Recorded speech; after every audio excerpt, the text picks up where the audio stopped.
disons que c'était, en tout cas, c'était mieux placé que la fameuse scène avec toutes les filles dans Endgame, disons. Ça a mieux Ouais, passé, c'était plus ouais. naturel, on OK. va dire. Là, Ça te l'a cette donné, celle-là, là? scène-là.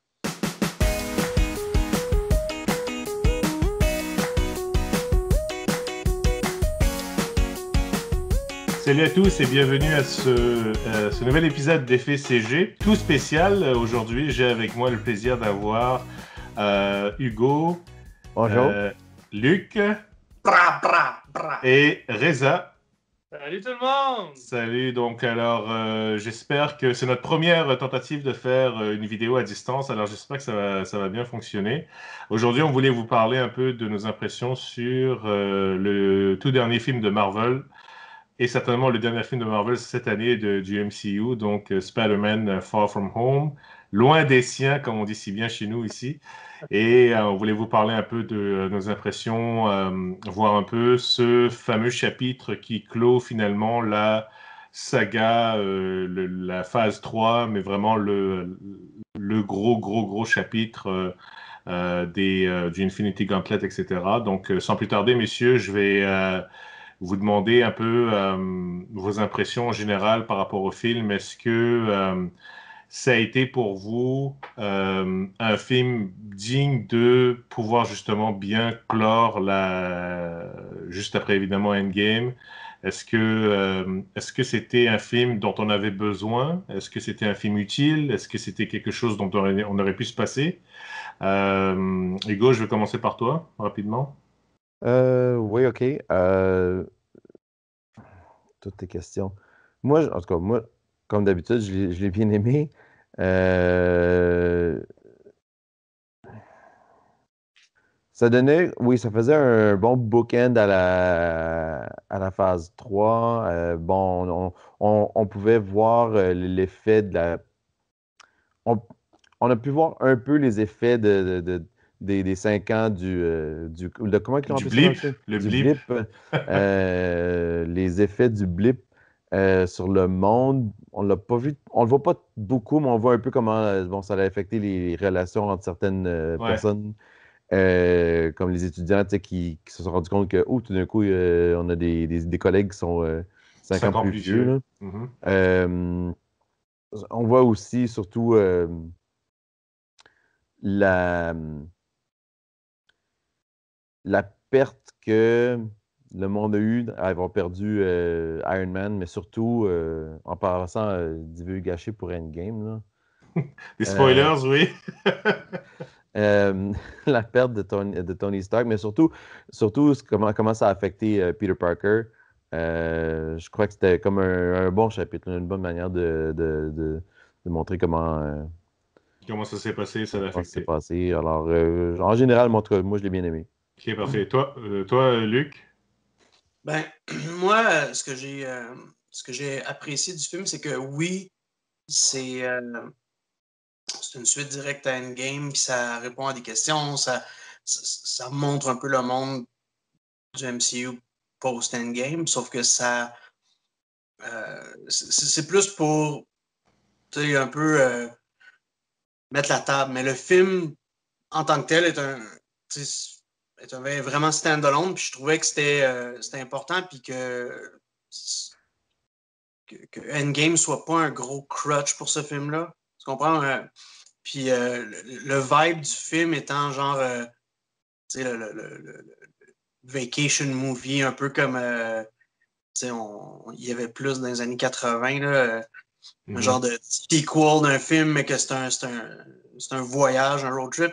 C'est ça. Puis, tu sais, c'est une bonne idée pour un film du MCU. Puis, en tant que tel, le film aurait pu ne pas euh, être lié à Endgame du tout. Ou, tu sais, aurait Ouais. pu sortir avant Endgame, puis ça aurait été tout aussi bon. C'est juste que tout le background qu'il donne sur la vie après le blip, après le retour de tout le monde, je trouvais que c'était super intéressant. Il aurait pu passer plus de temps là-dessus, mais je pense que ça aurait peut-être été au détriment de l'histoire qu'il De voulait raconter. l'histoire principale, ouais. Ouais.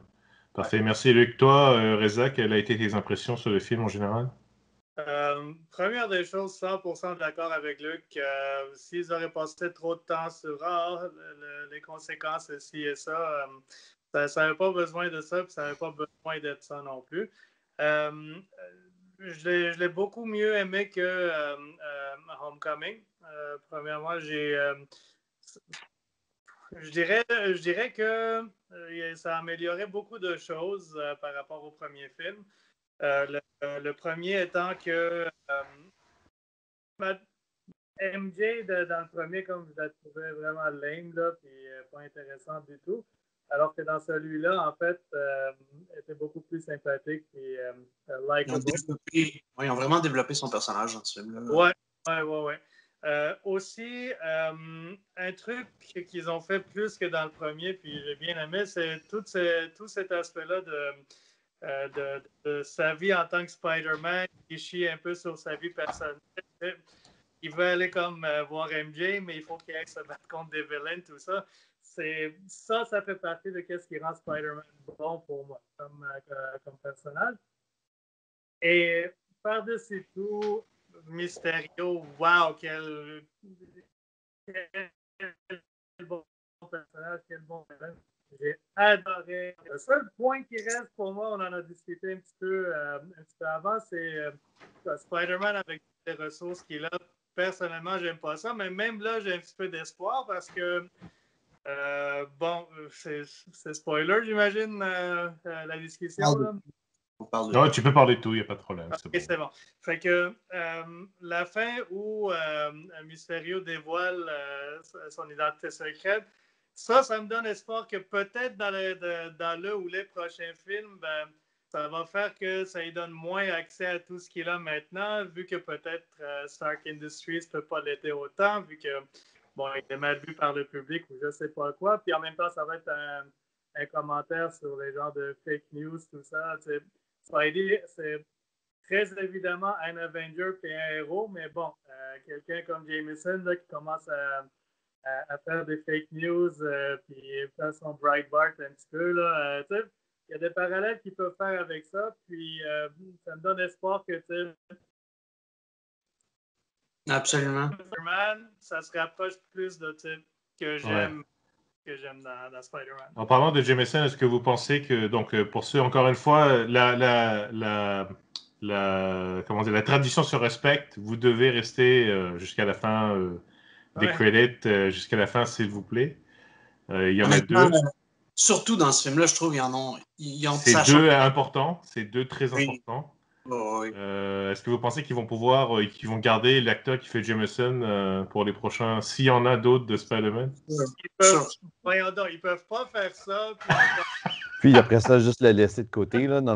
Je pense que. Ou qu'ils reviennent en. C'est quoi?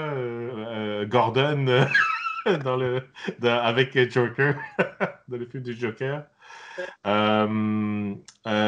Si je peux me permettre de mettre mon 2 grains de sel, effectivement, je trouve que c'était un bon épilogue. Les fameux. C'était un peu en fait c'est quoi à la fin de Lord of the Ring, on avait quoi 30-40 minutes de tout le monde était content, on voit où est-ce qu'ils sont rendus. Donc c'est pas mal ça. On peut voir effectivement la relation avec Happy aussi, comment lui aussi il gère le côté que Tony Stark est mort. Je pense que jusqu'à un certain point, c'était drôle parce que des fois, c'était tellement trop qu'on ramenait vraiment la mort de Tony Stark que c'était peut-être, je sais pas, j'ai pensé à ça, c'était peut-être un moyen détourné de dire aux fans, parce que notamment Stéphane, il n'est pas là, mais moi, exemple, Endgame m'avait beaucoup marqué, j'étais à la rigueur traumatisé, on va dire, de dire adieu notamment à Tony Stark, parce que c'était un de mes personnages préférés, mais ils l'ont tellement surjoué que c'est peut-être un peu indirectement de dire aux fans, bon, écoutez les gars, c'est bon, il est mort, passez à autre chose, c'est correct, là, on peut aller, tu vois. Mais vraiment, pour moi, le point culminant, personnellement, encore une fois, par rapport à ça, c'était quand il s'est retrouvé à l'arrière du jet avec à la Tony Stark, Happy qui met la musique. Je trouve que vraiment, la boucle a été vraiment très bien bouclée. Puis je sais que, Reza n'aime pas ça parce qu'il y a des gadgets. Mais encore une fois, l'argument que moi j'avais, c'est que dans cet univers du MCU-là, la relation avec lui et Tony Stark est presque un père-fils à la rigueur adoptif. Donc, indirectement le fait qu'il hérite, entre guillemets, de ses gadgets pour une courte durée dans le film. Ça m'a pas plus dérangé que ça, surtout que par rapport au premier, bon, il semble en avoir un peu moins, même si il a des webs électriques, etc. Mais toujours est-il qu'à la fin, il est quand même, c'est juste lui-même ses pouvoirs et c'est lui qui arrive à battre Mysterio en tant que tel. Parlons de Mysterio, que Rez en a vraiment parlé. On a eu un mini débat dans le cinéma dans le sens où pour Rez, Mysterio était... Lui, toi, tu considères que Mysterio était meilleur que le vautour.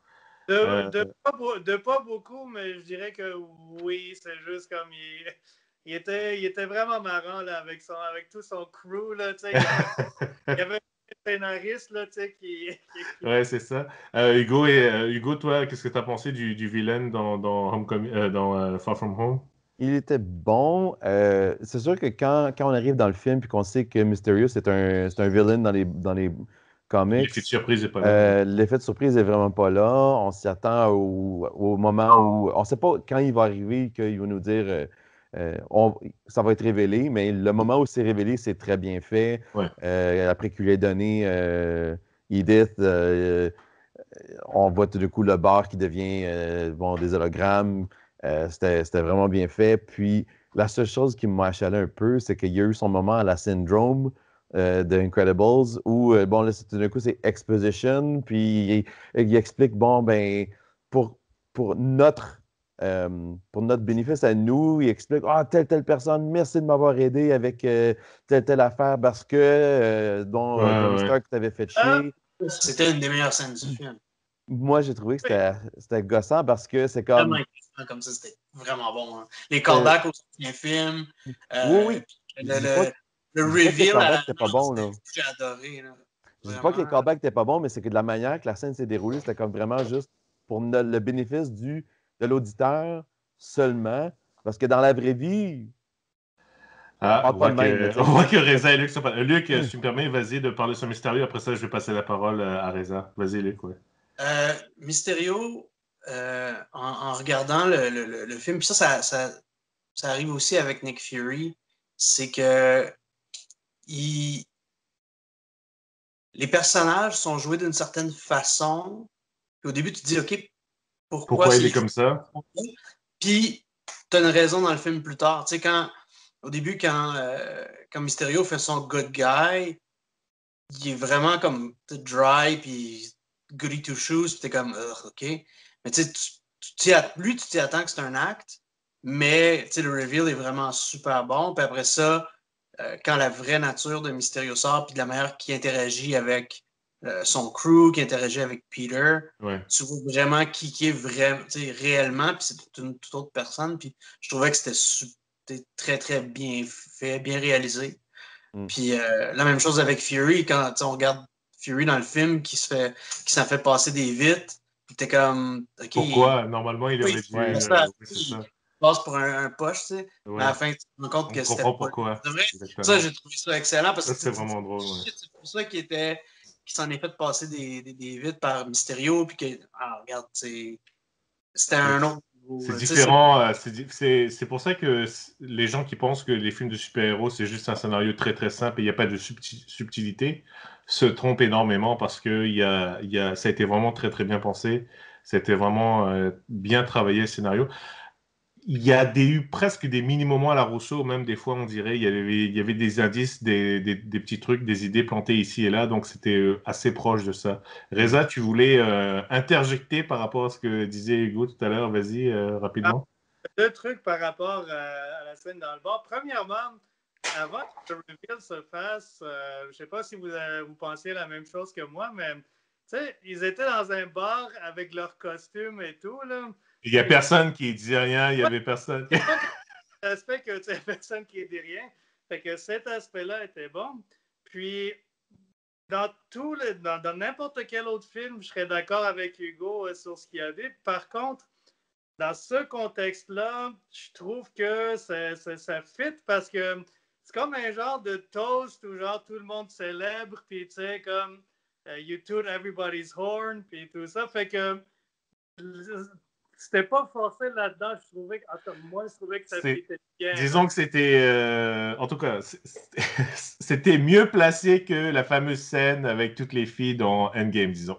Ça a mieux passé, c'était plus naturel, on va dire. Là, cette scène-là avait sa raison d'être. C'est clair qu'ils auraient très bien pu prendre une autre personne que le gars, le scientifique qui avait répondu, qui avait donné la réplique à Obadiah, qui disait « Je ne suis pas Tony Stark ». Ça a été encore une fois un gros gâteau, un gros bonbon aux fans. Le fait qu'ils aient... C'est quoi? Moi, je l'ai reconnu tout de suite, le gars, même avant. Ah oui? Wow, ok. Wow. Bravo.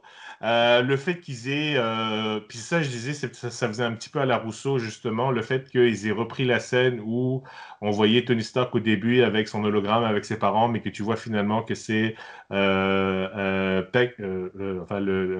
mystérieux qui avait en fait, c'est lui qui avait fait cette technologie-là, et puis il dit, oh, il l'a transformé en truc de thérapie et tout, c'est vraiment nul. Donc, je trouvais que c'était vraiment intéressant ça. Pour ce qui est de la relation avec MJ, je trouvais que c'était marrant. Le film est très très drôle. Je sais pas si, moi en tout cas, au début, je sais qu'on a beaucoup ri. L'autodérision un petit peu au niveau des Avengers et tout ça, même si le ton est assez sérieux des fois. Mais en général, c'est vraiment une très très bonne comédie. Comme Hugo disait, c'est un travel movie en tant que tel. Les effets spéciaux, les éléments ok, passable. Il y a un point que je voulais souligner aussi, c'est que malheureusement, et ça c'est vraiment le syndrome du Spider-Man, j'ai remarqué, je sais pas, puis je sais que Luc, toi des fois tu remarques ça aussi pas mal. Il y a eu un passage vers le milieu du film où il y a eu, je pense que j'ai oublié c'était à quel moment, mais il y avait beaucoup à un moment donné quand il se fait avoir par les illusions la première fois. Ils ont utilisé énormément de CG de Spider-Man. C'était évidemment pas une personne physique, c'était de la 3D. Et ça, j'ai trouvé malheureusement, c'était pas au même point que Black Panthers, mais clairement, c'était pas le même budget que Endgame. Donc, j'ai trouvé le CG un peu faible à ce moment-là. C'était beaucoup mieux. C'était beaucoup mieux lorsque, exemple, il a réussi à rentrer dans le nuage. À ce moment-là, il y avait des shots un peu réels de Peter Parker et CG aussi. Là, c'était un peu mieux. Mais il y avait ça, il y avait le côté un petit peu, on va dire, 3D, encore une fois, à la Spider-Man, un peu, que tu vois que c'est 10 minutes de CG d'opening comme un jeu vidéo, mais bon, ça, c'est vraiment un truc mineur en tant que tel. Côté CG, moi, je trouvais les élémentaux, oui, c'était probablement les moins bons éléments, mais c'est des illusions. Fait que ça quasiment que ça se justifie. Je trouvais que les scènes que Mysterio, où Mysterio vole, j'ai pas vraiment remarqué de scène où Spider-Man swingait que ça m'a marqué que ça faisait vraiment fake. Dans les close-up avec Spider-Man, je trouve que souvent, quand il y avait de l'action, puis c'est Spider-Man qui se battait ou qui bougeait beaucoup, j'avais vraiment l'impression que c'était animé à la place d'être un costume, quelqu'un qui faisait des effets pratiques à la place des effets visuels CG. J'ai pas remarqué. Même que le shot à la fin où Spider-Man se promène à New York, je trouvais qu'il était vraiment impressionnant. Ouais, il était bien fait, ouais.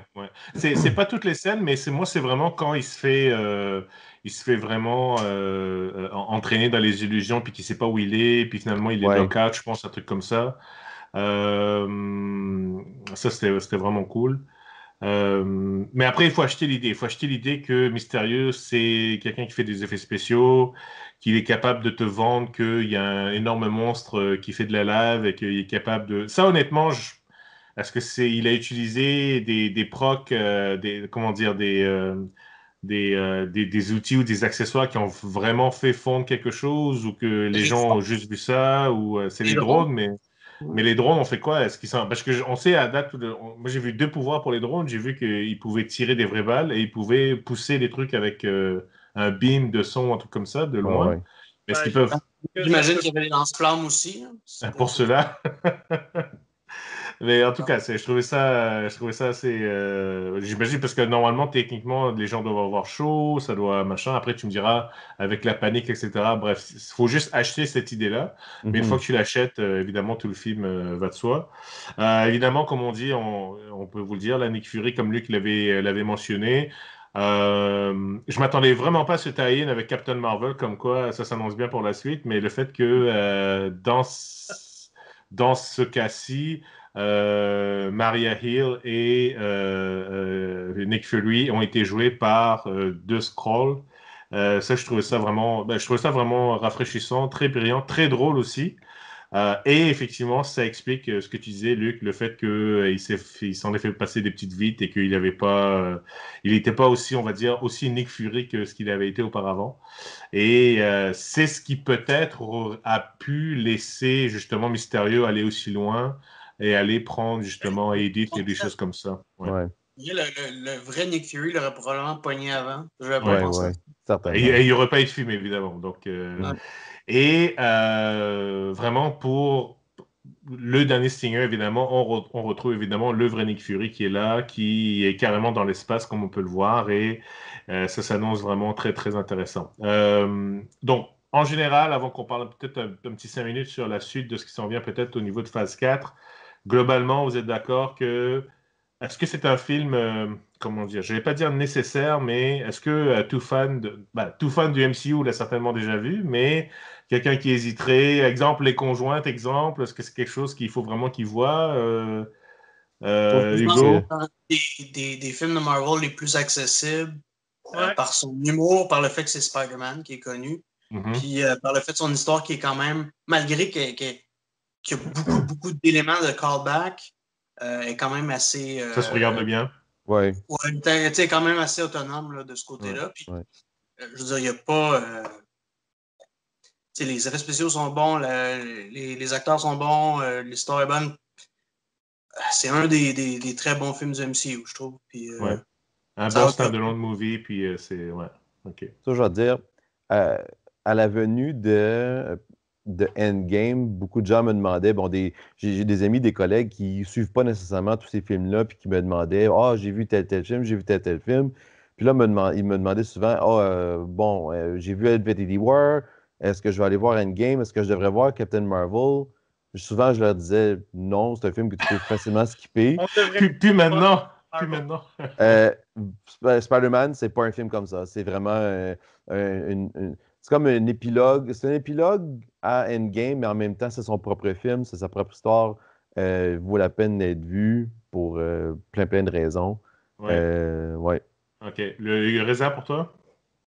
Oui, 100%. Je veux dire, quand ça va sortir sur streaming ou peu importe, je vais probablement le regarder encore avec mon épouse. J'ai Mm. l'impression qu'elle aimerait, qu'elle va bien l'aimer. À cause de l'humour, à cause de l'espèce d'aspect romantique avec MJ et Peter. Ça, non, Ned et la fille aussi. Ouais. Ça, c'était drôle aussi. Ouais. fait que, oui, OK. oui. Puis ce que tu disais, Hugo, ce qui est vraiment impressionnant, et là je viens de réaliser ça, c'est que ce film-là a réussi effectivement à faire le lien avec Endgame, être son propre film, et en 5 secondes faire un launch fulgurant pour phase 4. Ouais. Alors, on s'y attendait en fait, parce qu'on en a discuté un petit peu, on s'était dit, c'est sûr que le vrai Stinger, ça va être de... donc, Nick Fury dans l'espace. Donc là, on va aller vraiment dans du cosmique, donc peut-être Guardians 3, des choses comme ça. En attendant peut-être un film de Black Widow, un prequel, on va dire. Mais ils ont quand même bien réussi. Il y avait beaucoup d'éléments, il y avait beaucoup de pression en fait sur ce film. Je ne sais pas à quel point c'était déjà prévu de faire Far From Home à l'origine, parce que normalement, Marvel avait déjà calculé, c'est toujours 3 films qui sortaient par année. Lui, c'était vraiment le troisième. Puis j'avais vraiment peur, moi, au début, surtout lorsque Feige a dit que c'était vraiment ce film-là qui finit phase 3, on voulait pas d'un produit qui soit balancé en pleine gorge des fans, puis que, tu sais, le film va faire quand même 300-400 millions, etc., etc. Mais ils ont réussi quand même l'exercice. La commande était très, très grosse. Mm. Donc, voilà. Alors, écoutez, on voulait vraiment, l'équipe en général est unanime. C'est un film qu'il faut aller voir, si possible au cinéma, bien sûr. Vous allez passer du très bon temps. Vous allez beaucoup rire. Il y a vraiment, que vous soyez fan où vous allez avoir beaucoup, beaucoup de clins d'œil. Vous allez être récompensé depuis même, il y a des références depuis le premier Iron Man qui est là. Et même si vous n'êtes pas fan, vous avez quand même passé un très bon temps. Donc voilà, j'espère que ça vous a plu. Si vous aussi vous avez vu le film, n'hésitez surtout pas, faites-nous part de vos impressions. Et puis bien sûr, un like et un partage de la vidéo, ça fait toujours plaisir. Merci beaucoup et à la prochaine. Bye bye tout le monde. Ah. Ciao!